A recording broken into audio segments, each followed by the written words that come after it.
राधाकान्तो नमस्तुते तप्तकाञ्चन गौराङ्गी राधे वृन्दावनेश्वरी वृषभानुसुते देवी प्रणमामि हरिप्रिये वाञ्छाकल्पतरुभ्यश्च कृपा सिन्धुभ्यैव च पतितानां पावनेभ्यो वैष्णवेभ्यो नमो नमः।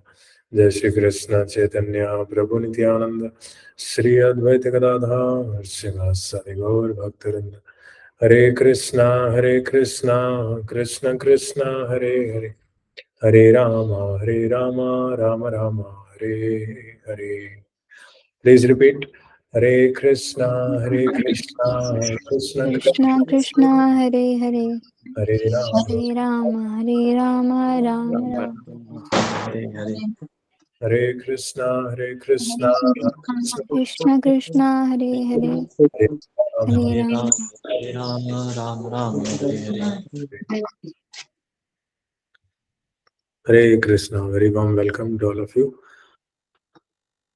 So today we will be covering the 6th and 7th words of Nectar of Instruction. So sorry, last time we could not have our class because of traveling. So we see that the first sloka is telling about the qualifications one needs to become a guru. And then the next two slokas are telling about what will help in cultivating those qualifications and what will not help. So, Vacha Vegam, Manasa Krodha Vegam, Jiva Vegam, Udropasthi Vegam. These are the qualifications to become a guru, which is like the Paribhasha Sutra of this Nectar of Instruction.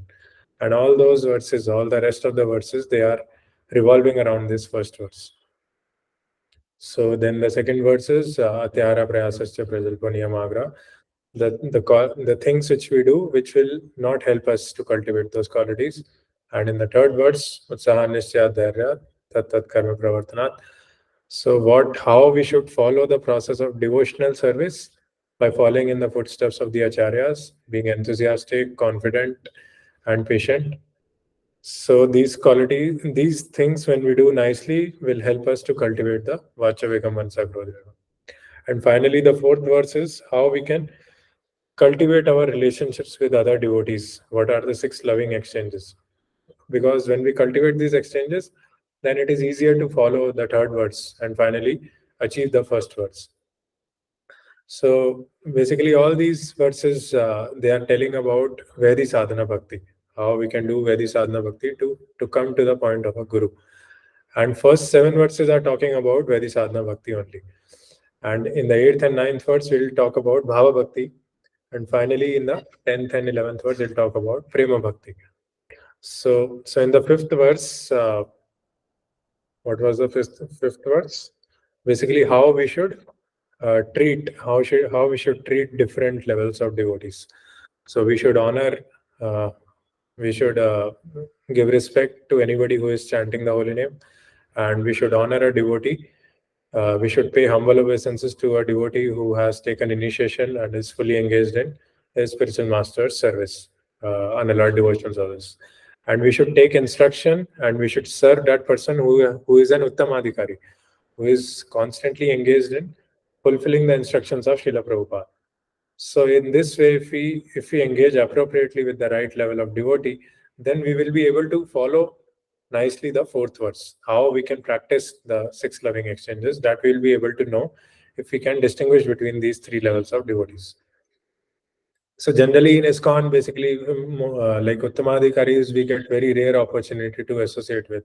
So whenever we see them, whenever they take an opportunity to visit us, we should hear from them and we should serve them. But mostly, like we will have like neophytes and the Madhyamadhikaris. So we should be very, very determined to cultivate those qualities. That how we can cultivate a friendly relationship with Madhyamadhikaris and how we should respect the neophyte devotees, so that neophyte devotees can also slowly be trained to come to the Madhyama level. So we should be compassionate upon them. So a Madhyamadhikari devotee, he is compassionate to the juniors. He cultivates a friendly relationship with the peers, and he serves the seniors, and he basically prema maitri kripopeksha. and he serves. He's able to distinguish between the Lord and the neophyte devotee and the Madhyamadikari devotee. So like that, we have to come to the Madhyama level slowly by taking association of all other Madhyamas and cultivating our Krishna consciousness and being compassionate to ourselves and to others. We can come to Madhyama level.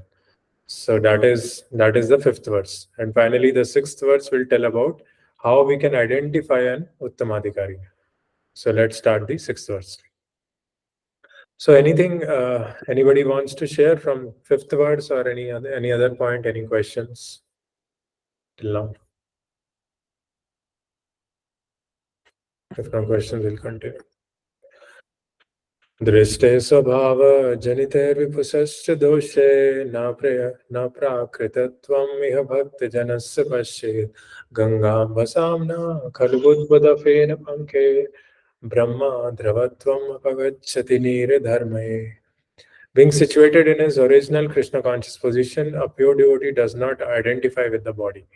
Such a devotee should not be seen from a materialistic point of view.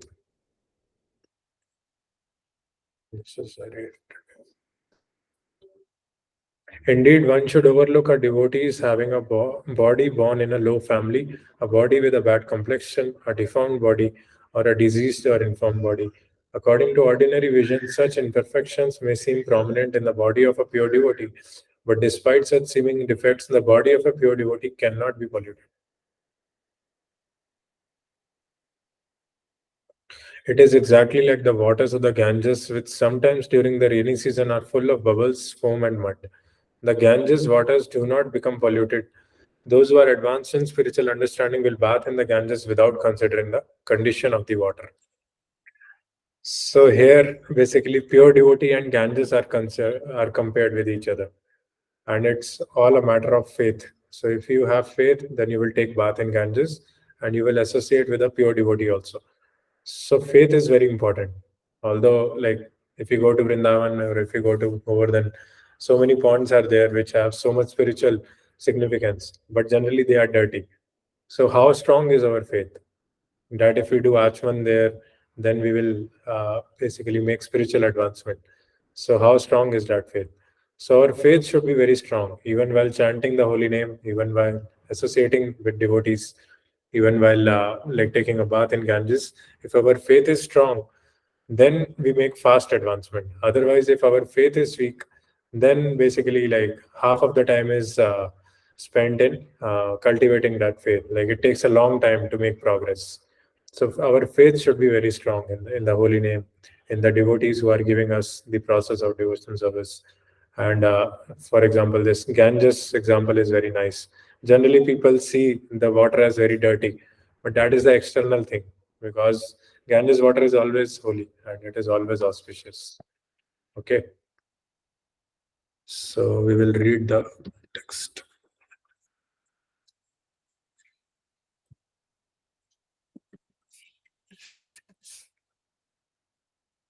So this is how today's lesson plan looks like. Like we will first, after reading 1.5 pages, we will have an icebreaker session, and then we'll discuss what are the qualifications of a Goswami. And then basically there is a mention of getting puffed up. Like even if we are not born in Goswami family, but we are given a title of Goswami if we are able to control our mind and senses. So we should not become puffed up if we become initiated, or if we become like, if we are given a good service to do. So like pride comes before the fall. So all these things we'll discuss today. So first we will start reading the purport. Shuddha Bhakti, the activity of the soul proper, in other words, engagement in the transcendental loving service of the Lord, is performed in a liberated condition. In Bhagavad Gita, it is stated, Mam cha yuva vicharana bhakti yogina sevate sagunan samtitetan brahma bhuyaya kalpate. One who engages in full devotional service, who does not fall down in any circumstance, at once transcends the modes of material nature and thus comes to the level of Brahman. Yeah, so this is very important, that ultimately the real pure devotional service begins when our senses become completely purified, because that is the starting point of real bhakti. And a person who is engaged in pure devotional service, he will not be affected by any external circumstance. So, for example, if you see the life of Prabhupada, he was not at all affected by his bodily conditions. Even at his deathbed, he was translating. He was not drinking water, he was not taking food, but he was still translating. He was recording his recordings, he was translating Bhagavatam. So that shows the spiritual platform of Srila Prabhupada. And one time, like when his health was not so good, so Tamal Krishna Maharaj advised Prabhupada that, Prabhupada, why don't we go to US and why don't we meet with your disciples? So when you meet with your disciples will also become enlivened and you also will become enlivened. So like this, a pure devotee is never stopped by any external circumstance in doing his service. He knows that Krishna is on his side and any material obstacle is just a test of Krishna. So as soon as he makes endeavor to advance in Krishna consciousness by preaching to others or by any other service like translation or book distribution, immediately Krishna reciprocates and he removes the obstacle.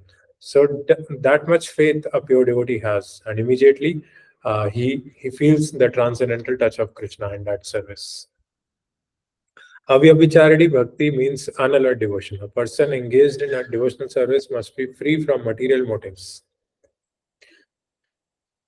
So this is important, that we should not come to Krishna with a material motive. Although you might come, like we are hearing about Dhruv Maharaj, he wanted a kingdom when he approached Krishna. So Krishna purified that motive, and in the long run, he gave the kingdom also. But Dhruv Maharaj did not want the kingdom. He understood that after like feeling the presence of Krishna, tasting the Sachidanand Vigraha form of the Lord, he understood that the desire to have a kingdom is just like broken glasses. So like this, he cultivated a higher taste. Just a second.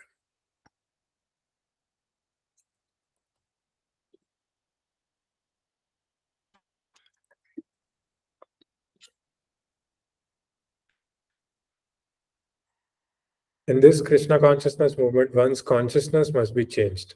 If consciousness is aimed towards material enjoyment, it is material consciousness.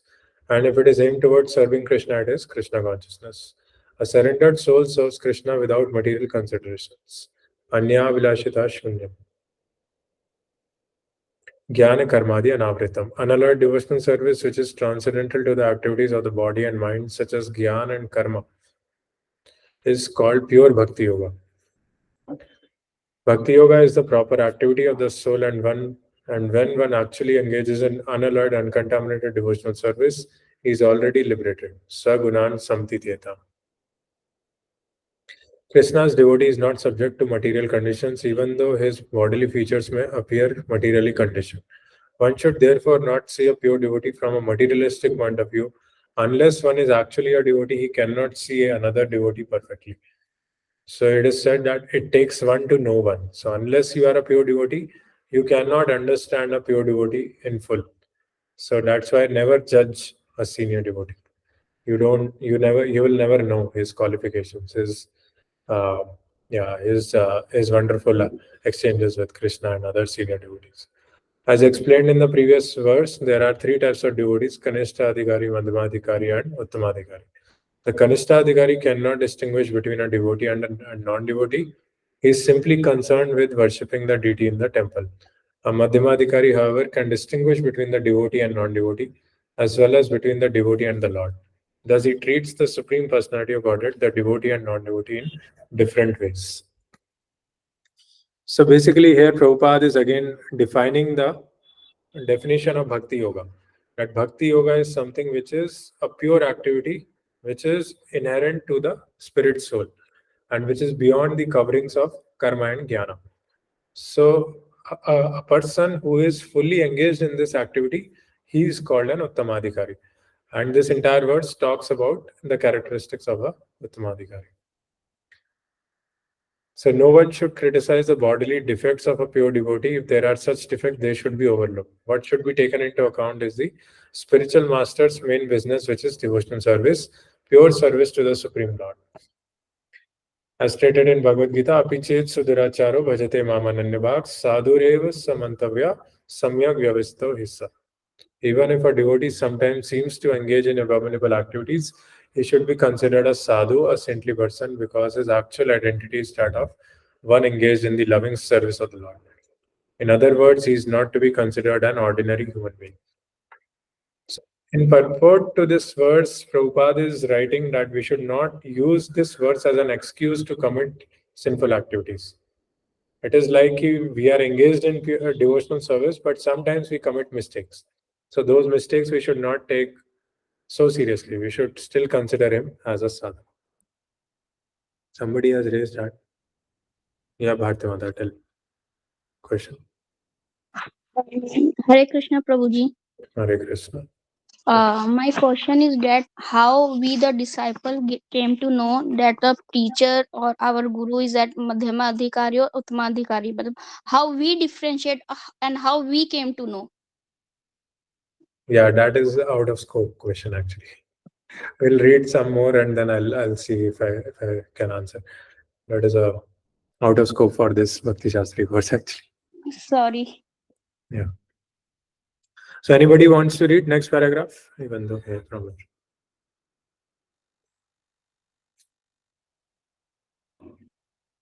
Sure, I can read. yeah, go ahead.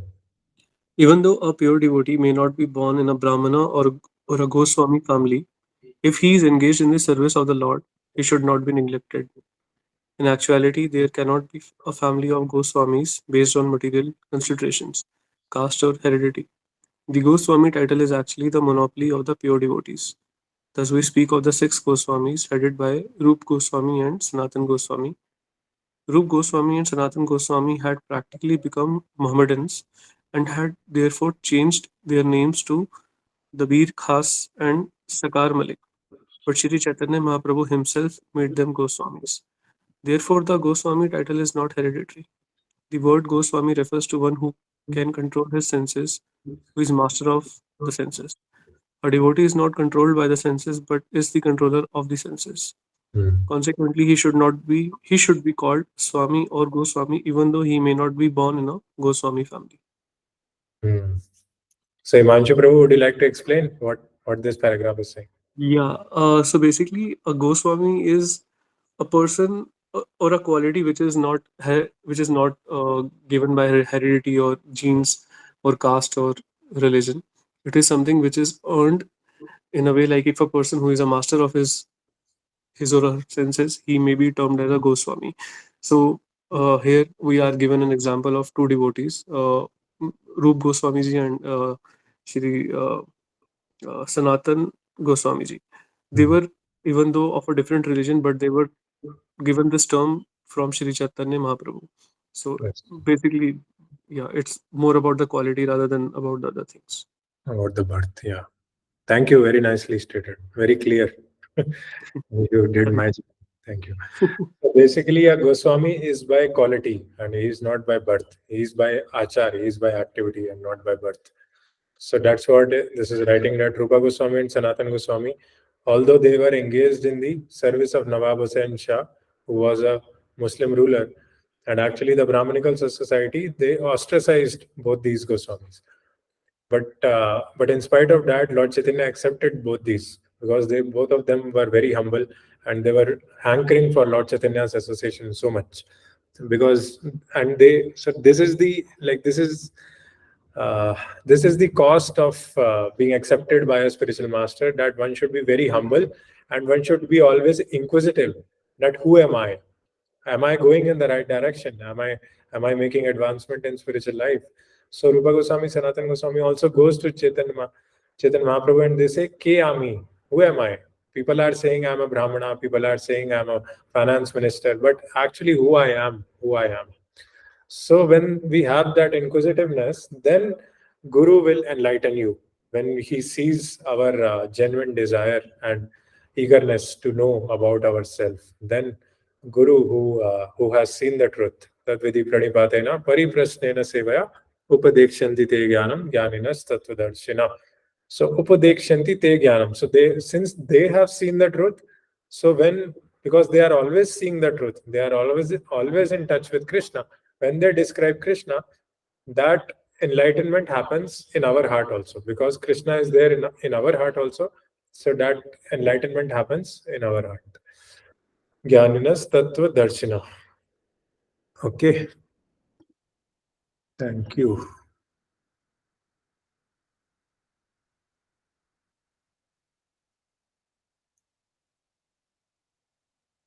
Yeah, so anybody wants to read this danger of pride?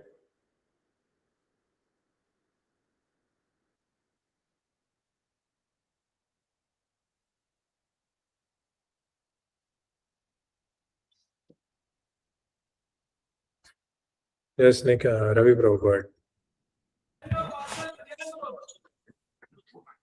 Okay, but my voice is like very different, right? Okay, Yeah, you can try. okay. Uh, Danger of pride. On the other hand, a devotee who has attained the title of Goswami but is not born of a Brahmana father or of a Goswami in the family of Nityanand or Advait Prabhu should not be artificially puffed up by thinking that he has become a Goswami. He should always remember that as soon as he becomes materially puffed up, he immediately falls down. This Krishna consciousness movement is a transcendental service science, and there is no room for jealousy. You have to switch on the video while reading. When you Oh,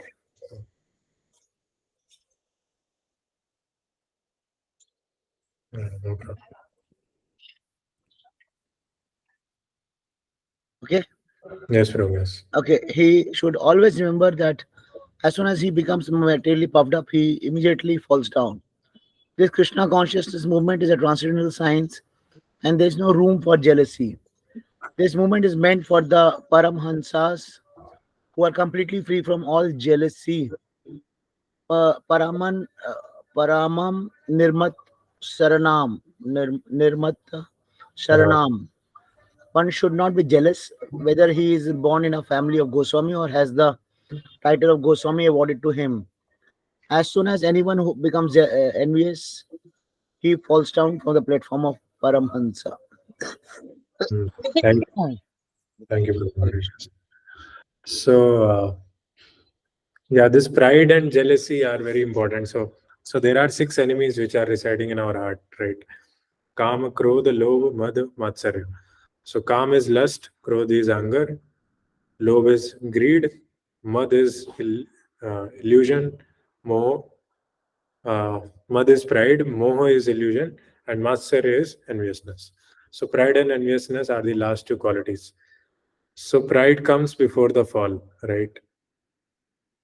So I think we can do one activity here. That every one of you has to think about one instance when one feels proud. One basically pride. Everybody knows, right? Like, does anybody has any doubts about pride? Like, what is pride?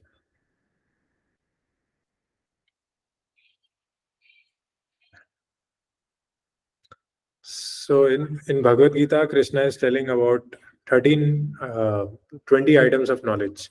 And the first 2 items are amanitvam, adambitvam, humility and pridelessness. So pride is something basically that we think that we are so good, that we can do this, we can do that. But actually, if we are proud, then we will not be able to act on the spiritual conception of life. Spirituality is when basically like we are dependent on Krishna and when we see Krishna as the controller. And that can only happen when we have a humble conception of ourselves. It is only because of pride that we see the small problems as big problems. So pride is something which is there in our heart, which is there in all of our hearts.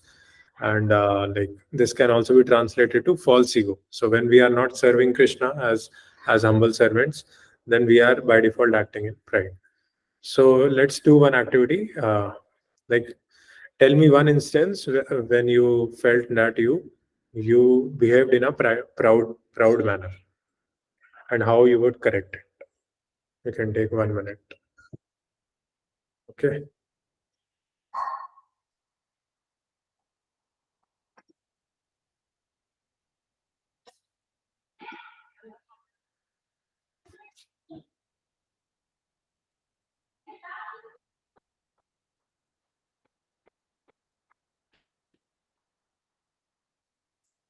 So did everybody understand the question?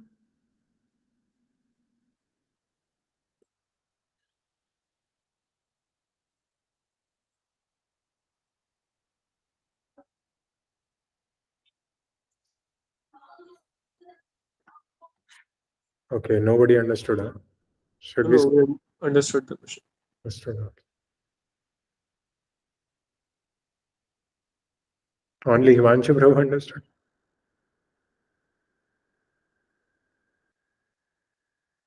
Okay, Ravi Prabhu also understood.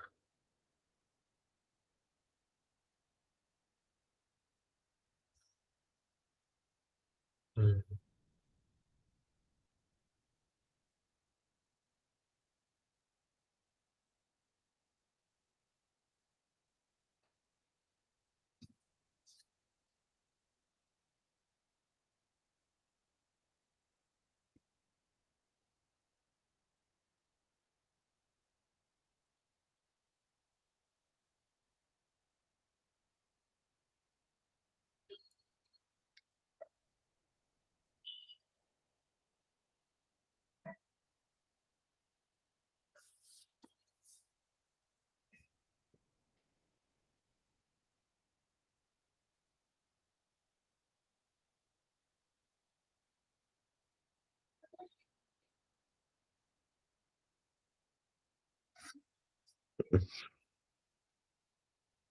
Prabhuji, Prabhu, pride. The question is about pride. So you, in your life, describe one instance where you acted pridefully, and how will you rectify that incident? Okay.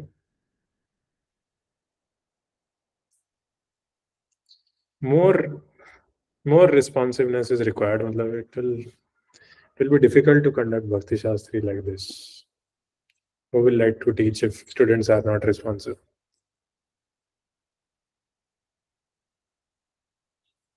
Okay, I think we have spent 2 minutes. So anybody wants to share?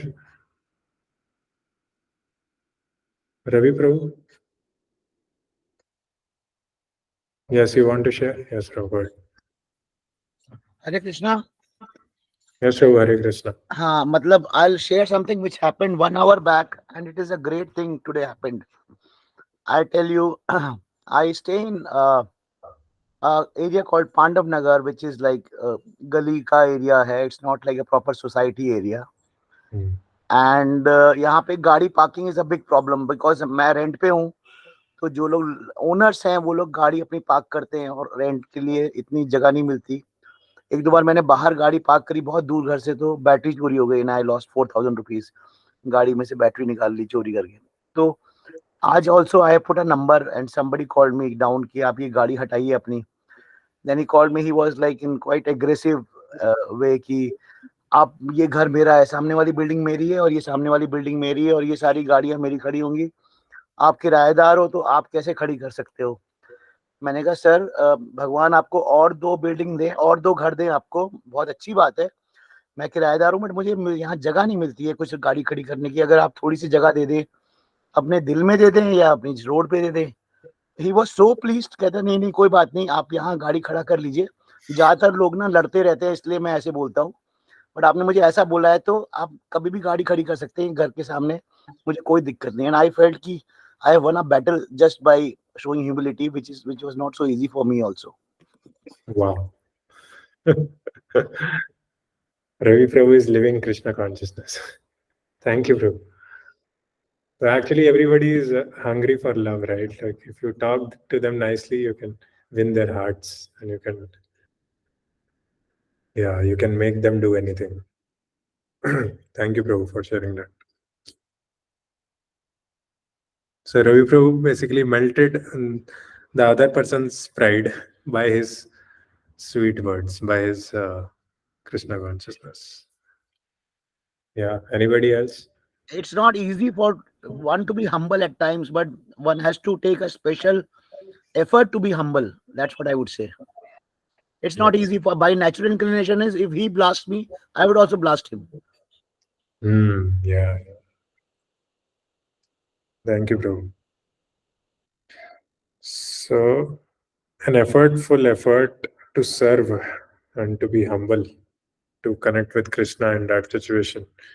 That will help us to melt the pride of our pride also and the other person's pride also. So I think nobody else is sharing, so I will share. So basically, in one, so when my initiation had to happen, there was a meeting of 4 very senior devotees. One temple president was there, and one of the counselor of my Guru Maharaj was there, and me was there, and one of my friends who was recommending me was there. So a very heated discussion was going on. Some mismatch of mood was there. Some misunderstanding was there between the president and my counselor. So a lot of things were going on, and then somehow the temple president asked something from my friend. Basically, he asked, ki, "Why don't you do this?" Matlab, he started a little bit in an insultive way.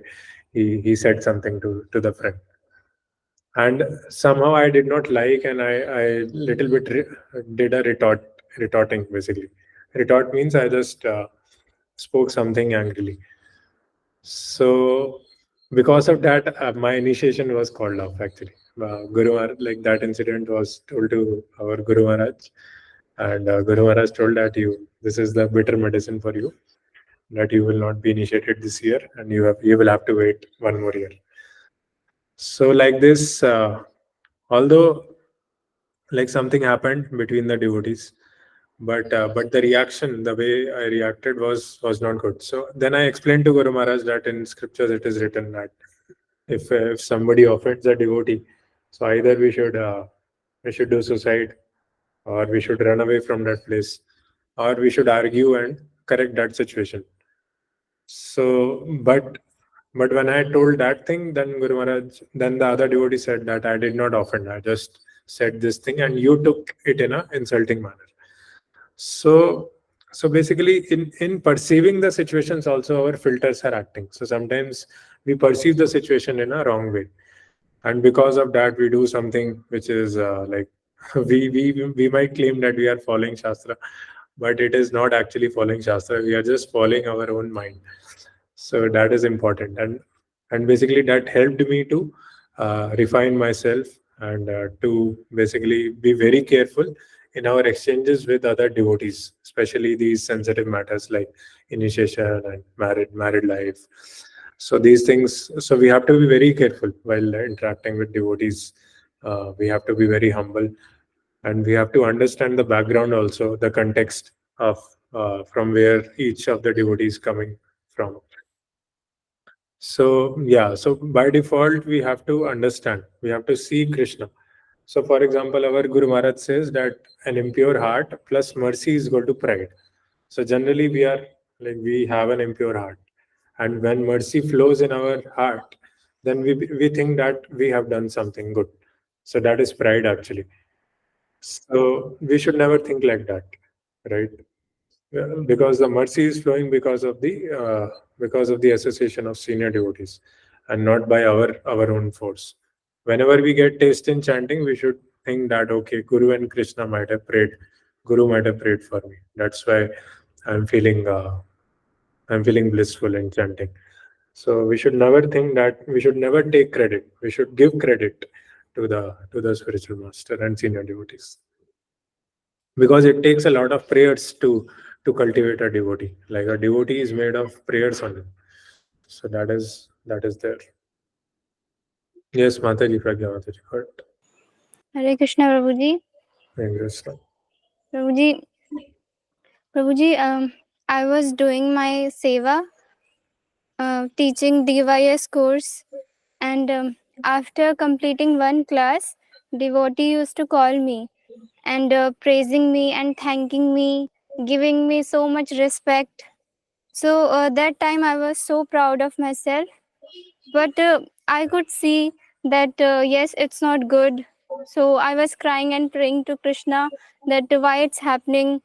तो मतलब मैं अंदर से feel कर सकती थी कि मैं बहुत ही ज़्यादा अपने आप को बहुत बड़ा समझ रही हूँ, क्योंकि एकदम से ही इतना ज़्यादा मतलब सब मेरी तारीफ करने लगे थे, हर कोई ग्रुप में, मैसेज में और पर्सनली कॉल करके, तो बहुत मुश्किल हो गया था उसको हैंडल करना। तो अंदर से लेकिन पता था कि भक्ति खराब हो रही है, अच्छा चीज़ नहीं है। तो बहुत रोना भी आता था कि ऐसा क्यों, कब तक ऐसे मतलब होएगा। तो बहुत मुश्किल था वो। फिर बड़ी हिम्मत करके हमने मतलब डिवोटीज को बताया, प्रभु जी को बताया, एक क्योंकि ये चीज़ हम किसी को बता भी नहीं सकते। तो अब थोड़ा वैसे अब इतना होता है, कभी-कभी अभी भी होता है, पर अब समझ में आ जाता है कि नहीं, पर थोड़ा बहुत तो आ ही जाता है प्रभु जी अभी भी, अगर कोई बहुत ज़्यादा तारीफ़ कर दे, पर आ ही जाता है।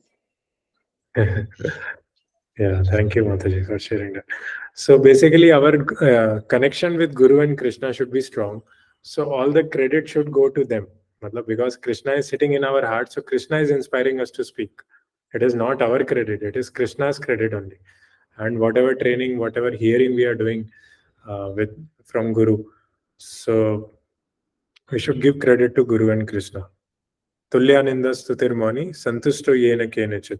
So in the 12th chapter, there is a verse that we should tolerate the distress also, the insults also, and the praises also. Because if you get carried away by praises, then you will be very much affected by the insults. This is all dualities. So you should never deny it. Matlab, if a lot of praises are coming, you should say, okay, thank you very much. And I would just like to give this credit to my Guru. Maybe because of my Guru's prayers, I'm able to speak like that. I'm able to, I have this quality. Because we know, right? Like when we serve Krishna, Krishna decorates us with those qualities because we are serving nicely. But ultimately, Krishna is doing everything. We are just instruments in his hands. The more we are humble, the more we become an instrument in his hand, the more wonderful services we are able to do. So is it okay, Mataji? Like we should not deny those praises. You should acknowledge them and give it to Guru and Krishna. Okay, Prabhu ji. Yeah, and if you feel that you are becoming proud, then you should discuss with some partner that okay, today this thing happened, and then when you are discussing with partner, then he will encourage you to think about the qualities of Guru. So how Guru has this quality which people are praising you, and maybe by serving Guru, you have also got this quality. So when we give credit to Guru, then automatically our pride will be smashed. Okay. Because when we are not proud, right, then we can feel Krishna's energies. Like we can do a lot of services and we will have a lot of energy, and we can go from one pastime to another pastime. We can do unlimited services actually. So pride is very insidious to the heart. Yeah. Okay. Anybody else? Prabjit Prabhu, you want to share anything? Yes. Go Hare ahead. Krishna Prabhuji. Hare Krishna. Camera has to be on when you speak. Yes, Prabhuji. Yes. Prabhuji, I have a question apart from pride. Can I ask? Yeah, first you should share something, na? Prabhuji, one day I doing some seva. So Shank Prabhu gives me a seva of a japa record, which has been done in Excel. So after 5 months or 6 months, I doing seva repeatedly. So many devotees message me doing the seva so nicely, so well. So that time I feel some proud and some type of this. So that time I should tell myself this is not good for me. So in that way I rectify this. Okay, nice. So that's why in the starting we should take small service. We should not take service where we are in the limelight, right? We are playing mridanga, leading kirtan. So automatically praises will come. Actually, that from there on our fall down starts actually. As soon as the praises come and we identify with those praises. So Gaurang Prabhu says this thing that if we understand these two words, identification and change, then we can understand entire Bhagavad Gita. So more we identify with those praises, the more our heart becomes full of pride. And that transparency between ourselves and Krishna is lost. Thank you, Prabhu. And yeah, you can ask the question. Yes, Prabhuji, Prabhuji, if someone leaves our house and become a brahmachari and serves to Krishna, and someone is grihast and serving our parents. So which is more pleased to Krishna, us serving like a brahmachari or serving like our parents in a grihast? Okay, nice question, Rob. Yeah, like every service to Krishna is, so it depends on your heart, right? Like in Chaitanya Mahaprabhu's Leela, there are so many devotees who are grahasthas. For example, Advaita Acharya is also grahastha. Nityanand Prabhu is a grahastha. So they are all serving their parents. Even Chaitanya Mahaprabhu himself, he is serving his mother. So like this, everybody is grahastha and he is practicing devotional life in grahastha. But they are not attached. They are not attached on the material platform to those relationships. So But that is important. Yeah. yeah, but Prabhuji, Krishna says you serve your parents when मतलब जब तक वो शरीर नहीं छोड़ते हैं तो तब तक अपने पेरेंट्स को सर्व करें, भक्ति में रह मतलब साथ साथ भक्ति भी करें. तो वो ज़्यादा कृष्णा को प्लीज़ करता है या फिर उनको छोड़ के या ब्रह्मचारी बनना टेम्पल में रहना वो ज़्यादा कृष्णा को प्लीज़ करता है? Actually, this answer to this question will be on a case by case basis. मतलब जरूरी नहीं कि जो आंसर मैं आपके लिए दूं वो किसी और के लिए भी होल्ड करे. तो पहला तो क्वेश्चन ये आता है कि क्या उनके पेरेंट्स डिवोटीज हैं? Is he able to practice congenially devotional service with his parents? If he is able to, he doesn't need to join temple actually. And then also, if he wants to join temple, basically like dedicating our life in preaching the message of Krishna consciousness to others, then he can join actually. There is no harm. If you see life of Madhvacharya, Madhvacharya was the only son of their parents, Madhyageha. And so Madhvacharya told his father that I want to take sannyas. And so many like doubts were there in his father's mind. Who will do my antim sanskar and everything. But Madhvacharya said that this is the highest thing which pleases Krishna. So there are like according to time, place, and circumstance, we choose our speed of devotional service. And for example, if you want to take sannyas, you cannot take sannyas, right? Because you are not qualified right now. Or if you or me, even myself also, even if I want to join temple, then also they might not allow me to join temple as a brahmachari. So we have to qualify ourselves for that adhikar, right? Everybody cannot join temple. In temple, you will have to like wash toilet also. You will have to wake up early in the morning. You have to do so many services. So many humble things. False ego will be cut basically by those services. So are you ready for that? So all those things have to be considered.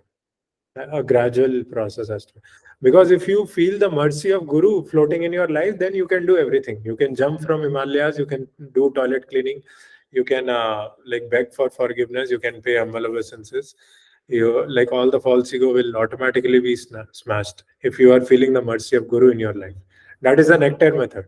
But generally, that is not there. We are not feeling so much connected to Guru. Then we have to voluntarily, we have to do. That is a school of hard knocks. That voluntarily we will have to wash toilet. We'll have to pay obeisances. We'll have to wake up early in the morning, 3 a.m. and do so many humble services. We'll have to wash the temple room. So like this, if you are ready for those services, it depends on you. Are you ready? Then you can join, of course. Thank you, Prabhuji. Hare Krishna. Hare Krishna. And generally, like the foundation, the consciousness of every place is decided by the consciousness of the people who are staying there. For example, if you are staying with your parents, then the vibration will be dependent on you and the parents, and with how much sincerity are you doing service there. So in home also, like home, GBC has given directions to make your home also as a temple. So like you do Gaur Aarti, Mangal Aarti in your home, and you keep one room where you install the deities, or you keep the pictures, you offer bhoga 2 times a day, and then your home becomes a temple. You invite guests, you serve them prasadam. So that is good. You don't need to join as a brahmachari then. Thank you, Prabhuji. Thank you, sir. Hare Krishna. Thank you. Nice question, actually. So Prabhupada writes actually in the Bhagavad Gita 17 chapter purport that anything which is conducive for your Krishna consciousness, you should do. Anukulasya sankalpa pratikulasya varjanam. So whatever is favorable for your Krishna consciousness, you should do. And whatever is not favorable, you should varjanam. Basically, you should leave that. Okay. So Prabhjit Ru also mentioned about his service. Yeah. So sometimes there is a tendency of praising or glorifying in a very superficial way. Matlab, so one more principle is that we should glorify from the heart. We should not just say for sake of it, because then Krishna consciousness will come. So Krishna should be in the center whenever we are glorifying the other devotee. Okay, Krishna has blessed this devotee with so many qualities. His guru has blessed. So one time, I'll share uh, one incident in my life. So when I got married like 6 years back, me and my wife, we used to follow the principles of Krishna consciousness as far as possible, very much. And one day our counselor came to our house. He and his wife, they stayed for 3-4 days, and my wife did the cooking, and she was very dedicated in cooking boga and offering. And then basically we did all mangalarti, we did bhagavatam hearing, everything we did very nicely. Uh, we went to Udupi also, dham yatra also we did. So then my counselor was saying very, very like affectionately, he was saying that your wife has got such mercy from his spiritual master that she is able to cook so relentlessly with so much devotion that the prasadam is so nice. So like this, basically, my counselor was able to see the mercy which was floating in my wife's heart, which is given by her guru. So like this, we have to see the descending mercy. Then basically all those pride and everything will go away. Then we will see the origin of those qualities, the real foundation of our Krishna consciousness. And a devotee is very contemplative. He sees the unseen things also. He is not only seeing the seen things, which is just perceptible to his eyes, but he is able to see the unseen things also. For example, like if you have a good foundation, then you can construct a long building. So that foundation is the prayers and the blessings of the spiritual master. We should count our blessings. Okay. So does anybody know Indra's story? How he got puffed up with pride?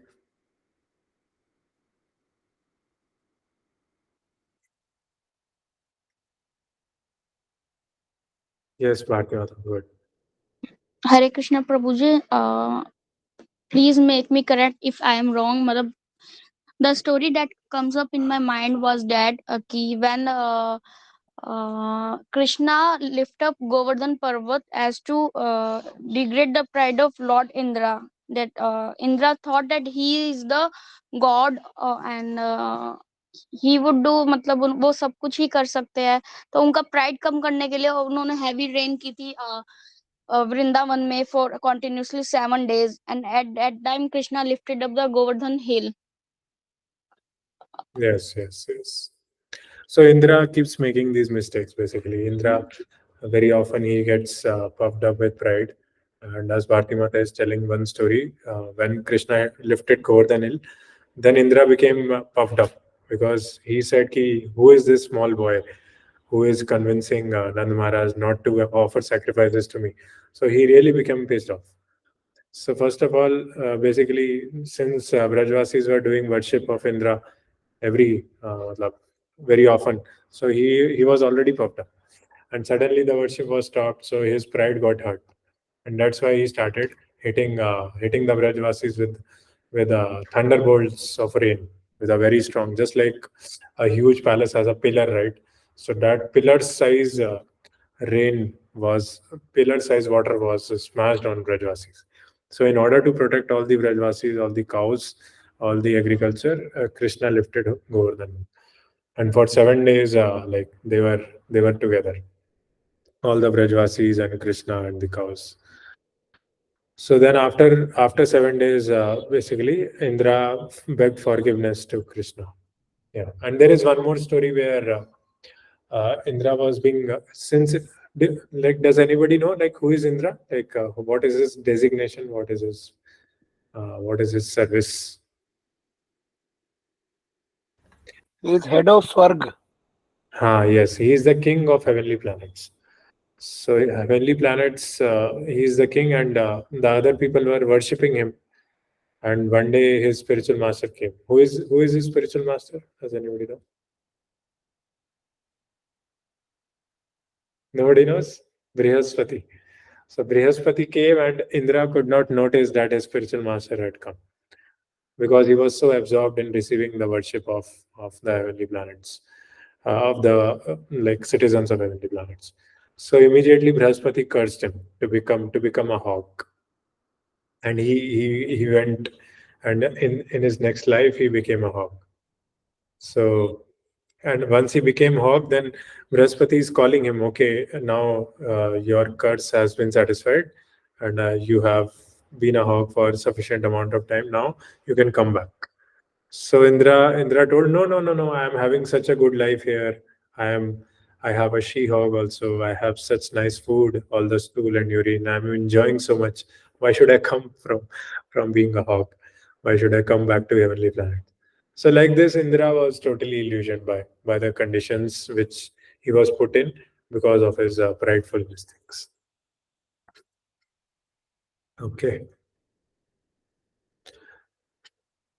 Yeah, I think anybody wants to read this?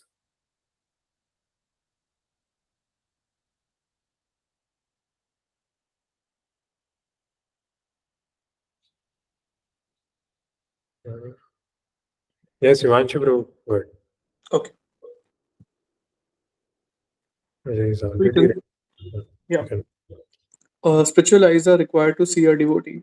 If we consider the bodily defects of a Vaishnava, we should understand that we are committing an offense at the lotus feet of Vaishnava. An offense at the lotus feet of a Vaishnava is very serious. Indeed, Sri Chaitanya Mahaprabhu has described this offense as Hatimata, the mad elephant offense. A mad elephant can create a disaster, especially when it enters into a nicely trimmed garden. One should therefore be very careful not to commit any offense against a Vaishnava.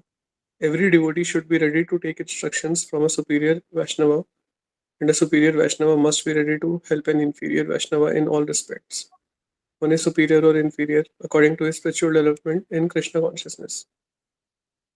One is forbidden to observe the activities of a pure Vaishnava from a material point of view. For the neophyte, especially, considering a pure devotee from a material point of view is very injurious. One should therefore avoid observing a pure devotee externally, but one should try to see the internal features and understand how he is engaged in the transcendental loving service of the Lord. In this way, one can avoid seeing the pure devotee from a material point of view and thus can be gradually become a purified devotee himself. Thank you. Hare Krishna. So this is very important that we should see a pure devotee in a spiritual manner only. We should never judge him, because by default, when we come in contact with a pure devotee, we start judging him because that is our material mind. Why is he a pure devotee? Why is he given so much respect? Why is he given so much service? So all those calculations mind will start making. So that's why we should be careful about dealing with a pure devotee. We should serve him nicely. We should hear from him, and we should pay obeisances as soon as we see him, because Krishna is there in his heart, very active. So that we should be very careful about the mental offenses we make to a pure devotee. And this mental offense is called Hatimata. Hatimata means mad elephant offense. So an elephant, he takes bath and he enters into a mud area. Immediately he spoils the entire garden, and he becomes totally submerged in the mud. So there is no benefit of taking the bath. So similarly, if we do a lot of devotion, but then again commit offense, then all the devotion which we have done, that will be finished. So like this. Okay, this is the conclusion of this verse. Yeah, Pragya Mataji would like to read.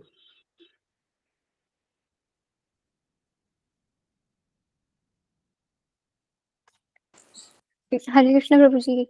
Nice. When one thus criticizes a pure devotee, he commits an offense, Vaishnava Aprad, that is very obstructive and dangerous for those who desire to advance in Krishna consciousness. A person cannot derive any spiritual benefit when he offends the lotus feet of a Vaishnava. Everyone should therefore be very careful not to be jealous of an empowered Vaishnav or a Shuddha Vaishnav. It is also an offense to consider an empowered Vaishnav an object of disciplinary action. It is offensive to try to give him advice or to correct him.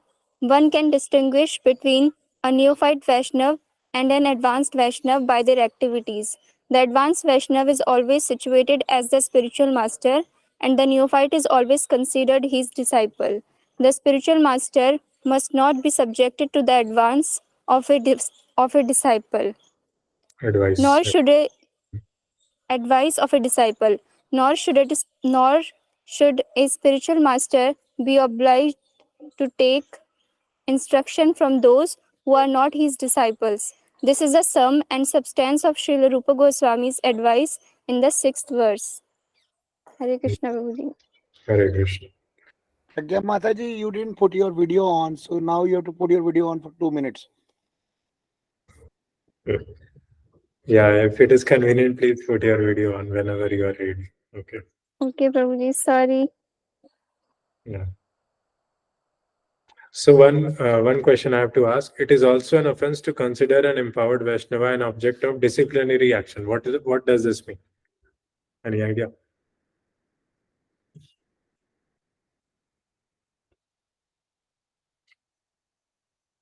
Anybody wants to try? Bharti Mata or Rajit Prabhu, Ravi Prabhu, or Pragya Mataji?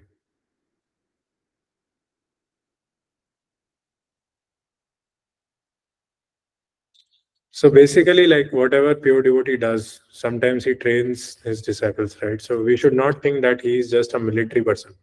Like he's just scolding us. Basically, he's trying to train us in a spiritual platform. He's trying to remove our impurities. That's why he disciplines us. So disciple means one who is disciplined. So we should not think that he's just a PT teacher and he's just making us like dominating us in a material way. But he's actually training us so that we can feel more connected to Krishna. So that way we should take. And here it is written that a senior devotee should help the junior devotee, and junior devotee should listen the instructions of a senior devotee. Okay. So this distinction should be there. And as Bharti Mata was asking that how to distinguish whether our guru is Madhyamadhikari or Uttamadhikari. So I can tell a couple of principles here. So one is we should do whatever is congenial for our spiritual life. We should not judge too much what is happening on the guru level. So a Vaishnava is Saragrahi. If he is able to take one thing, so I am not a Madhyamadhikari or Uttamadhikari. I am also at Kanishta level only. But whatever I am trying to teach, if you are able to apply one point, then you should take that instead of judging whether the guru is Madhyama or Uttama. But yeah, that is true that if you have an Uttamadhikari guru, then basically your progress will be very fast. A Madhyamadhikari guru can only take you up to Madhyamadhikari level. So like this, we should try to search for an Uttamadhikari. And this intelligence will come only when you associate with the Uttamadhikari. That's why I'm like suggesting all of you to come to Badrinath. Like our Guru Maharaj is doing a yatra in September, and he will take us to Badrinath. And Bhakti Chaitan Maharaj will also come. So like this, if you associate with Uttamadhikaris, then you will be able to like somehow your association with those in those moments, that will help you to cultivate that intelligence, how to associate with like whether a person is Madhyamadhikari or Uttamadhikari. Okay, Bharti Mata, is it okay? Okay, Prabhuji, thank you. Okay. So are you coming to Badrinath? No, not till yet. अभी नहीं. अभी नहीं तो कभी नहीं, कभी पूरी जिंदगी निकल जाएगी ऐसे ही. मतलब once there are only 4-5 days only in 1 year, so you should plan like that. चलो कोई नहीं. हाँ हिमांशु Okay, प्रभु. I'll come. हाँ रवि प्रभु will come है ना? I'll come. Yes Prabhu, yes. Okay. Yes Himanshu Prabhu, you want to ask something? No. Ajay, your hand was raised, so maybe. Oh, okay. My bad. Sorry. So we can take a 5-minute break and then we'll start the next verse. So this verse was talking about that how we should not judge a pure devotee and we should take instruction from him. ठीक है? We can take a 5-minute break. Hare Krishna. Hare Krishna.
Hare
Krishna, Krishna Krishna,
this transcendental vibration by chanting of Hare Krishna, Krishna Krishna, Hare Hare, Hare Rama, Rama Rama, Hare Hare, is the sublime method for reviving our Krishna consciousness. As living spiritual soul, we are all originally Krishna conscious entities, but due to our association with matter from time immemorial, our consciousness is now polluted by material atmosphere. In this polluted concept of life, we are all trying to exploit the resources of material nature, but actually we are becoming more and more entangled in our complexities. This illusion is called Maya, our hard struggle for existence, for winning over the stringent laws of material nature. This illusory struggle against the material nature can at once be stopped by revival of our Krishna consciousness. Krishna consciousness is not an artificial imposition on the mind. This consciousness is the original energy of living entity. When we hear the transcendental vibration, this consciousness is revived, and the process is recommended by authorities for this age. By practical experience also, we can perceive that by chanting this Maha Mantra or the great chanting for deliverance, one can at once feel transcendental ecstasy from the spiritual status. When one is factually on the plane of spiritual understanding, surpassing the stages of sense, mind and intelligence, one is situated on transcendental plane. This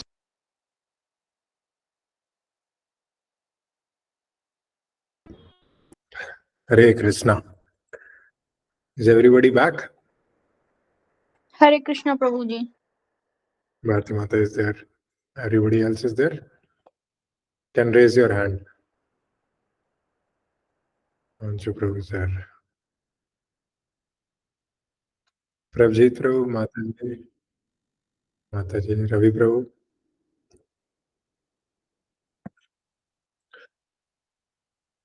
Okay, Mataji is not there, I think.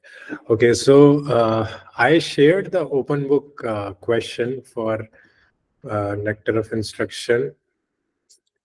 So was everybody able to understand what was it?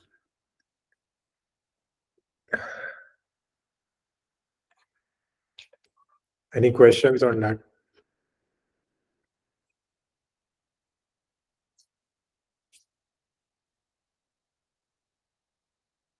Did anybody see that or? Yeah, Prabhuji, I've seen. Okay, Ravi Prabhu has seen. Yeah. What about others? Any? I have also gone through that assignment. Okay. So by when will you be able to submit this? Because I am thinking that by end of February we will be done with Nectar of Instruction. So I am keeping 7th March as the last date for submission for both the OBA. And one more thing you have to do is you have to learn the first 4 shlokas and make a video and send it to me.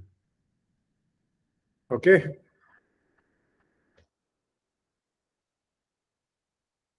Everybody understood, huh? So when you write the answers to this question, this format you should follow. Basically, the length of the answer should be between 600 and 1000, and the font size should be 12. All these things, if you can follow, you should follow. And write your word count and your file name, student's name, all these things. Okay. Chalo, now we'll Prabhuji, start. I have a small question. Yes, Prabhu. What is the difference between Nectar of Instruction and Updeshamrita? There is a book called Updesh.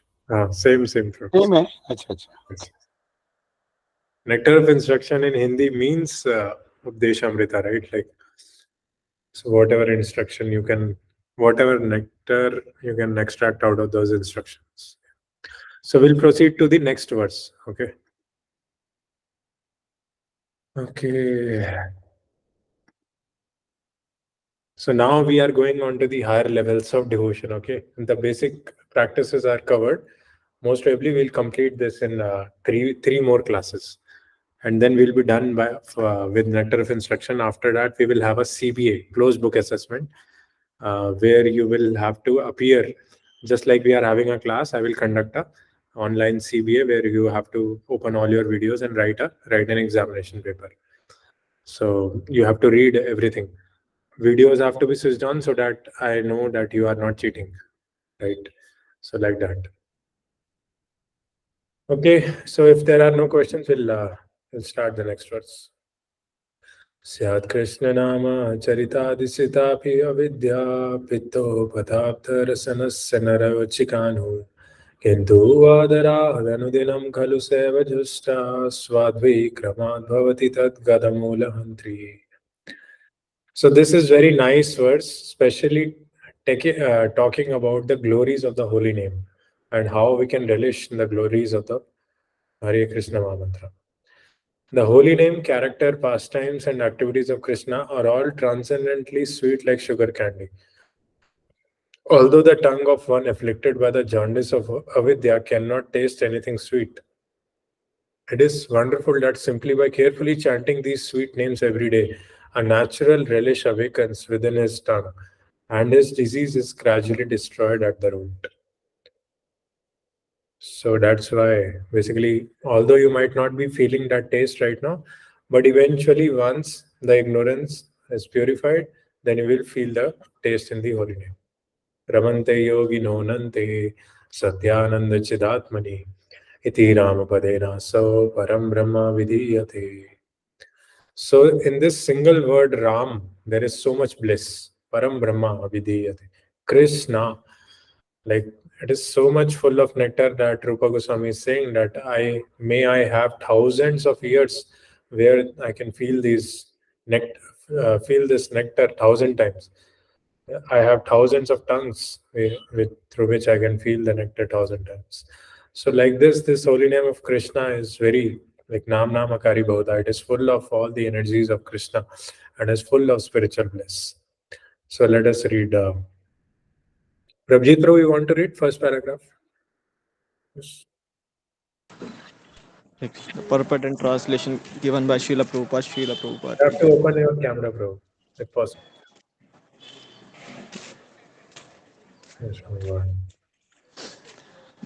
The holy name of Lord Krishna, his quality, pastimes, and so forth, all are all of the nature of absolute truth. Beauty and bliss, naturally, they are very sweet, like sugar candy, which appeals to everyone. Nuisance, however, is compared to the disease called jaundice, which is caused by bilious secretions attacked by jaundice. The tongue of a diseased person cannot palatably relish sugar candy. Rather, the person with jaundice considers something sweet to taste very bitter. Avidya, ignorance, similarly prevents the ability to relish the transcendentally palatable name, quality, form, and pastimes of Krishna. Despite this disease, if one with great care and attention take to Krishna consciousness, chanting the holy name and hearing Krishna transcendental pastimes, his ignorance will be destroyed and his tongue unable to taste the sweetness of transcendental nature of Krishna and his paraphernalia. Such a recovery of spiritual health is possible only by the regular cultivation of Krishna consciousness. Hare Krishna. Hare Krishna. Thank you, bro. So this is the only medicine for the disease, that we keep chanting the holy name and we keep accompanying the chanting with the hearing also. Just like we are able to hear in the evening Bhagavatam about Dhruv Maharaj stories.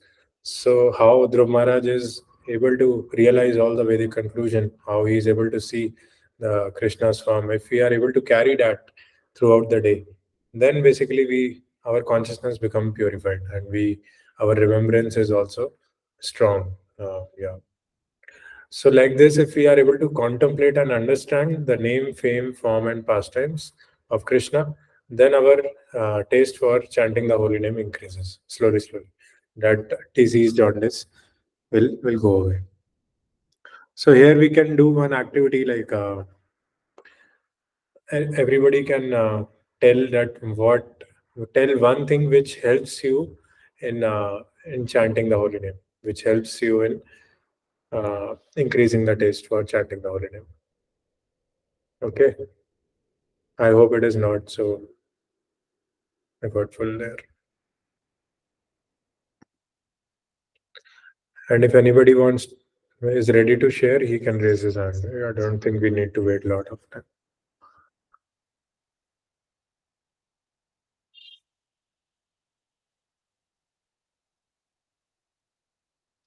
So I will share. I think I can share first. So in my case, chanting the what do you say? Shikshashtakam, right? Chanting the Shikshashtakam and paying obeisances to all the devotees, remembering our spiritual master, remembering Haridas Thakur, Prabhupada.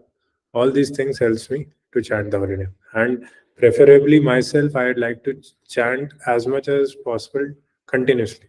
For example, at least 8 rounds, 6 rounds, I want to chant continuously. Then I feel connected to Krishna. So like this, if anything which interests you, which helps you in chanting the holy name, increases your taste. Anybody else? I will just keep reading. Hare Krishna, Prabhuji. Yes, Mataji. Miseries and sorrows of my life helps me in chanting more. The problems of life has Yes. increased there. And moreover, I found myself that my nature has changed a lot. Chanting keeps me calm down. So that's why I always chant more and more. Yeah, because you have tasted a shelter, right? Like now you have some shelter where you can go to when you face problems. Previously you did not have any shelter. So basically that chanting is transforming your heart because you are taking shelter when you face problems, just like Kunti Maharani. Yeah, go ahead, Mataji, Pragya. Hare Krishna Prabhu ji. Thank you, sir. प्रभु जी ये चीज़ हमें help करती है कि जैसे कि टुकड़ों में हम चैंटिंग करते थे पहले, जैसे 4 माला सुबह, फिर 4 दिन में, फिर 4 शाम को, इस तरीके से 16 माला करते थे। पर अब हम लगातार 16 माला सुबह ही करते हैं। और पहले जैसे कि हम चैंटिंग 8 बजे करते थे, पर अब हम 4 बजे करते हैं, तो चैंटिंग में सुधार है। Yes, correct. Because chanting is the foundation of our consciousness throughout the day. तो जितना हम पहले ब्रह्म मुहूर्त में ही कर ले तो बेस्ट है। 4 to 7 इसलिए आइडियल टाइम रहता है चैंटिंग का। So basically doing it in the early morning hours helps us to cultivate more mode of goodness. That's what Mataji is saying. And chanting continuously also. Okay, we'll read next paragraph. Nobody else has to. When a man in the material world takes more interest in the materialistic way of life than in Krishna consciousness, he is considered to be in a diseased condition. The normal condition is to remain an eternal servant of the Lord. Jivere Swarupaya Krishnere Nityadas. This healthy condition is lost when the living entity forgets Krishna due to being attracted by the external features of Krishna's Maya energy. So that's why we are conducting these Bhagavatam sessions in the evening, so that we can come to our natural position where we inquire and where we understand what is Krishna consciousness, where we hear from a pure devotee in the association of devotees, and we can question, we can share our realizations. Then we immediately become connected to Krishna. Otherwise, throughout the day, we are doing materialistic activities only. We chant, but there is something required to support that chanting also, and that is hearing and the devotee relationships. And that's why we want to support that foundation of our consciousness. That's why we are doing this hearing every evening. So this world of Maya is called Durashraya, which means false or bad shelter. One who puts his faith in Durashraya becomes a candidate for hoping against hope. In the material world, everyone is trying to become happy, and although their material attempts are baffled in every way, due to their nescience, they cannot understand their mistakes. तो ये जो tendency होती है ना कि भौतिक जगत पे हमारी उम्मीद लगाना कि जैसे जब मेरे पास 1 लाख रुपए आ जाएंगे तब मैं करूंगा चैंटिंग, या फिर कुछ मतलब ऐसी मटेरियल कंडीशन लगाना जैसे डिवोटीज करते हैं। जैसे मैं मतलब एक हमारी स्टूडेंट थी गूगल में, तो क्या उसने मेरे को बोला कि जब मैं नए घर में शिफ्ट हो जाऊंगी तब मैं करूंगी। तो इसका मतलब ये है कि basically she's depending on something material to happen to start spiritual activity. Then पता नहीं वो कितना time लगेगा उसको, है ना? It might take lifetimes for her to come under Krishna's shelter. I can just pray for her. तो इसलिए हमें अपनी जो आशा है वो भौतिक जगत से ज्यादा लगानी ही नहीं चाहिए. वो हमें अपनी आशा हमें डिवोटीज और कृष्णा से ही लगानी चाहिए. उनमें ही अपना मन लगाना चाहिए, अपना ध्यान लगाना चाहिए. So then we will feel more spiritual bliss instead of more frustration. Otherwise, if we take shelter of material things, if we get attached to our colleagues at workplace and other things, that will lead to heartbreaking only actually. ठीक है? So people try to rectify one mistake by making another mistake. This is the way of struggle for existence in the material world. If one in this condition is advised to take to Krishna consciousness and be happy, he does not accept such instructions. तो प्रहलाद महाराज जी कहते हैं कि you cannot rectify one material mistake by another material solution. You can rectify a material mistake only by a spiritual solution.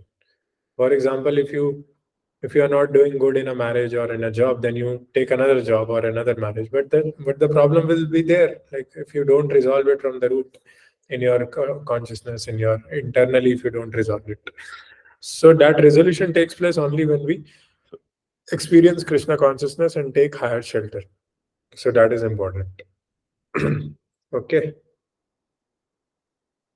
This Krishna consciousness movement is being spread all over the world just to remedy this gross ignorance. People in general are misled by blind leaders. The leaders of human society, the politicians, philosophers, and scientists are blind because they are not Krishna conscious. According to Bhagavad Gita, because they are bereft of all factual knowledge due to their atheistic way of life, they are actually sinful rascals and are the lowest among men.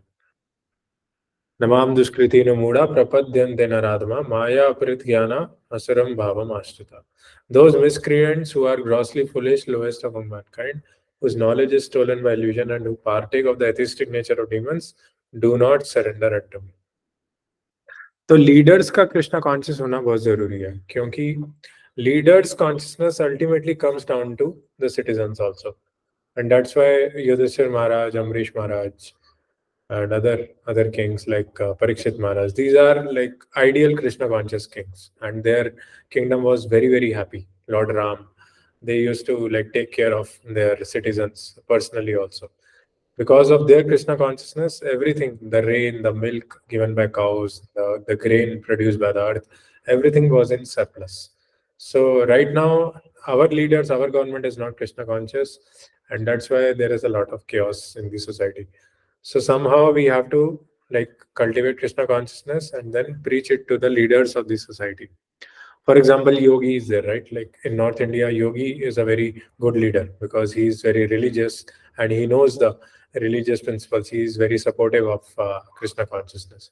So that's why there is so a lot of good changes happening in Northern India. So like this, if we somehow preach Krishna consciousness to the leaders, then the society will become more peaceful and like because everything is there, everything is provided by Krishna. We just have to worship him and then Krishna will provide everything. So like that. So anybody wants to read this paragraph? Bharti Mata, have you read? Yeah, Bharti Mata. Good.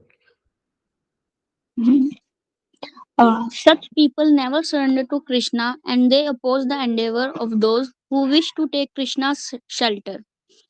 When such atheists become leaders of society, the entire atmosphere is surcharged with nescience. In such a condition, people do not become very enthusiastic to receive this Krishna consciousness movement, just as a diseased person suffering from jaundice does not relish the taste of sugar candy. However, one must know that for jaundice, sugar candy is the only specific medicine. Similarly, in the present confused state of humanity, Krishna consciousness, the chanting of the holy name of the Lord, Hare Krishna, Krishna Krishna, Hare Ram, Ram Ram, Hare Hare, is the only remedy for setting the world right. Although Krishna consciousness may not be very palatable for a diseased person, Srila Rupa Goswami nonetheless advises that if one wants to be cured of the material disease, he must take to it with great care and attention. One begins his treatment by chanting the Hare Krishna Mahamantra, because by chanting this holy name of the Lord, a person in the material condition will be relieved from all misconceptions. Cheto Darpana Marjanam Avidya, a misconception about one's spiritual identity, provides the foundation for ahankar or false ego within the heart. Hare Krishna. Hare Krishna. Thank you. Thank you very much. So this sentence is very important. When such atheists become leaders of society, the entire atmosphere is surcharged with missiles. So basically, as I was telling Prabjit Prabhu in his answer to his question, the consciousness, the vibrations of a place depends on the person, on the consciousness of the person who is owning that place. So that's why the prime minister is very important. He should be a good person. He should be a religious person who can teach Krishna consciousness to others. So right now, the government people are not so much Krishna conscious. That's why the environment is surcharged with missiles. For example, in our company also, like Google also, the leaders are becoming very, very greedy and they are in a lot of fear because nobody knows what is going to happen. Like Sundar Pichai is, I don't want to take names, but the leaders are not really protecting the citizens. They are just being greedy in terms of their salaries. But in other companies, the situation might be different, where the leaders are ready to take a pay cut and they don't want to lay off anybody. So like this, basically, it depends. The happiness of the citizens depends a lot on the attitude of the leaders. Yeah, that is there. Thank you, Bharti. The real disease is in the heart. If the mind is cleansed, however, if consciousness is cleansed, a person cannot be harmed by the material disease. To cleanse the mind and heart from all misconceptions, one should take to this chanting of the Hare Krishna Mahamantra, Hare Krishna, Krishna Krishna, Hare Hare, Hare Ram, Ram Ram, Hare Hare. This is both easy and beneficial. By chanting the holy name of the Lord, one is immediately freed from the blazing fire of material existence. So this is easy also, and this will benefit us in a subtle way. It will purify our anarthas, our consciousness, all of our misconceptions. So this misconceptions word is very important actually. Slowly, when we take association with devotees, then we understand what is spiritual life and what it is not. And we have to cultivate spiritual conceptions. And then we will come closer to the soul rather than acting on our material conceptions. There are 3 stages in chanting the holy name of the Lord: the offensive stage, stage of lessening offenses, and pure stage. When a neophyte takes to the chanting of the Hare Krishna mantra, he generally commits many offenses. There are 10 basic offenses, and if the devotee avoids these, he can glimpse the next stage, which is situated between offensive chanting and pure chanting. When one attains the pure stage, he is immediately liberated. This is called Bhavamaha Davagni Nirvapanam. As soon as one is liberated from the blazing fire of material existence, he can relish the taste of transcendental life. So these are the 3 stages of chanting, like Namabhas, Namaprad, Namabhas, and then Shuddhanam. So all of us are mostly in the Namaprad stage, where we are committing offenses. So that's why we should be careful in not committing offenses, and slowly we'll come to the Namabhas stage. And actually, this chanting is the solution for everything. Like Sarvatma Snapanam Param Vijate Sri Krishna Sankhya. So all the bhava all the material conditioning can be dissolved if we chant this holy name nicely. And then we become liberated. Yeah. Some question is there. Yes, Mataji. But Hare Krishna Prabhuji. Generally, what offenses we made while chanting, or what things we need to take care of while chanting? yeah, so there are 10 offenses basically. First, to blaspheme the devotees who dedicate lives for propagating the holy name. So I can share that list of 10 offenses on WhatsApp. And the most important offense is not to be inattentive while chanting, but try to hear every name. And when you are feeling that you are not being so attentive, then you take a break, you walk, maybe you drink some water, and then try to do it again. Just like in our Bhakti Shastri is also 2 hours, right? So which is very long. So we take 10 minutes, 5 minutes break in between so that it is workable for everybody. So like this. So I will share the 10 offenses list. Okay. Will that answer your question or you have anything else? Prabhuji, जैसे normally we usually chant morning at 5:30 p.m. So if we do not take bath at that time and we start chanting, so will it be countable in offense? No. That is not an offense. You can chant anywhere. Nam Namakari Bhavuda Nijis Sarva Shaktis. So the holy name is so powerful, you can even chant in toilet also. So our Jagannath Das Babaji Maharaj, he used to chant in toilet. He used to have a skull, which he used to have use it as a bead bag. And he used to chant in the toilet so that he is not disturbed by other citizens. So no need to worry whether you are taking bath or not. But ideally, if you really want to give that special treatment to the holy name, then you can have some fixed number of rounds which you chant after taking bath. Like you chant 6 rounds, 8 rounds, like that. Is it okay, Mata? Yes. Okay, Prabhuji. Thank you. Okay. Hare Krishna. So who will like to read this?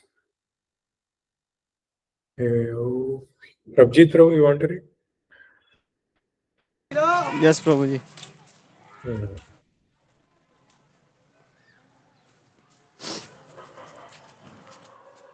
The conclusion in that in order to get freed from the material disease, one must take to the chanting of the Hare Krishna mantra. The Krishna consciousness movement is especially meant for creating an atmosphere in which people can take to the chanting of the Hare Krishna mantra.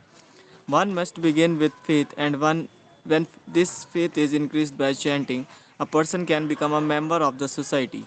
We are sending Sankirtan parties all over the world, and they are experiencing that even in the remotest part of the world where there is no knowledge of Krishna. The Hare Krishna Mahamantra attracts thousands of men to our camp. In some areas, people begin to imitate the devotees by shaving their heads and chanting the Hare Krishna mantra. Only a few days after hearing the mantra, this may be imitative, but imitation of a good thing is desired. Some imitators gradually become interested in being initiated by the spiritual masters and offer themselves for initiation. Hare Krishna. Hare Krishna. Yeah, so everything is there in the Hare Krishna mantra. When we chant Hare Krishna mantra with a lot of sincerity, then our faith increases. Because ultimately, faith is a function of our mind, how much conditioning we are carrying in our mind. So the more layers are taken out from the mind, our faith naturally increases, mode of goodness increases.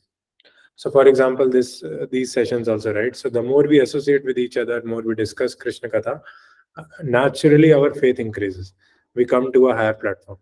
More we hear from pure devotees. So, like this, that's what they are saying. That this Hare Krishna Mahamantra, it is so pure that like wherever it goes, like it spiritualizes that person. So that's why they are sending Sankirtan party all over the world, and people are ready to take initiation. They are ready to like shave their heads. So ultimately, that is the only point, that we have to come into devotee association and chant the holy name, hear from pure devotees, discuss your realizations, and automatically your path towards Godhead is ensured. If one is sincere, he is initiated, and this stage is called Bhajana Kriya. One then actually engages in the service of the Lord by regularly chanting the Hare Krishna Mahamantra, 16 rounds daily, and refraining from illicit sex, intoxicants, meat eating, and gambling. By Bhajan Kriya, one attains freedom from the contamination of materialistic life. He no longer goes to a restaurant or hotel to taste so-called palatable dishes made with meat and onions, nor does he care to smoke or drink tea or coffee.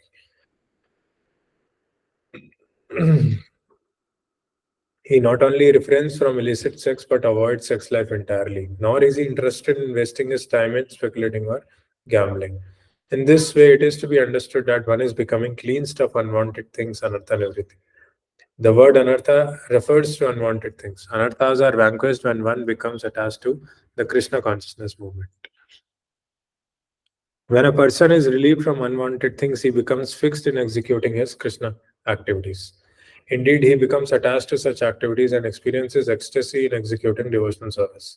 This is called bhava, the preliminary awakening of dormant love of Godhead. Thus, the conditioned soul becomes free from material existence and loses interest in the bodily conception of life, including material opulence, material knowledge, and material attraction of all variety. At such a time, one can understand who the Supreme Personality of Godhead is and what his Maya is. So, this is very important. Like, when our Anartha Nivritti is happening, then when Anartha Nivritti is almost done, then we cultivate a very deep attachment to the holy name, to the service of Krishna, to the deities. And then automatically we become detached from the material opulence, material knowledge. Because the more we go advance spiritually, the less affinity we have towards material things. So the horse has to be put before the cart. The horse, when it pulls the cart, then the cart will move.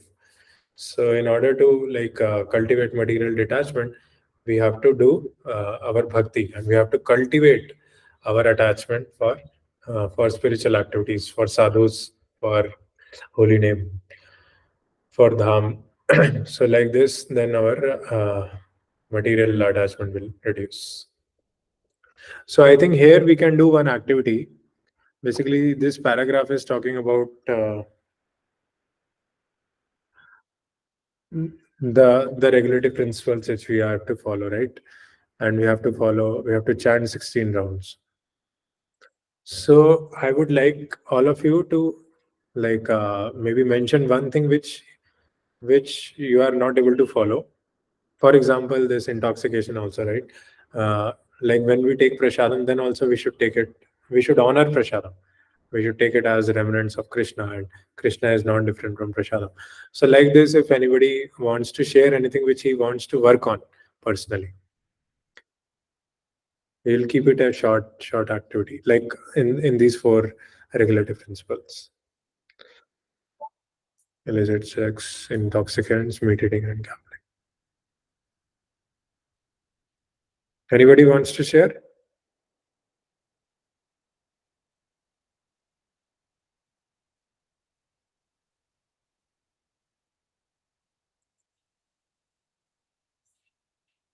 So I will share one thing. Basically, like, our Guru Maharaj says that we are not attached to miseries, but we are attached to sources of miseries. So generally, we are looking for pleasure in the wrong places. For example, we want to have promotion, we want to have higher salary. That is our source of happiness. But that is not spiritual happiness. That is material illusion created by mind. For example, we want to enjoy prasadam. So that is also actually, if we take too much prasadam in mode of passion, that also hurts us. So all these comes in intoxication, and that's what my sharing was. I think if devotees they don't need to share, then we'll just read and finish this. So anybody wants to read next paragraph? When a person is this. Ravi Prabhu, want to read?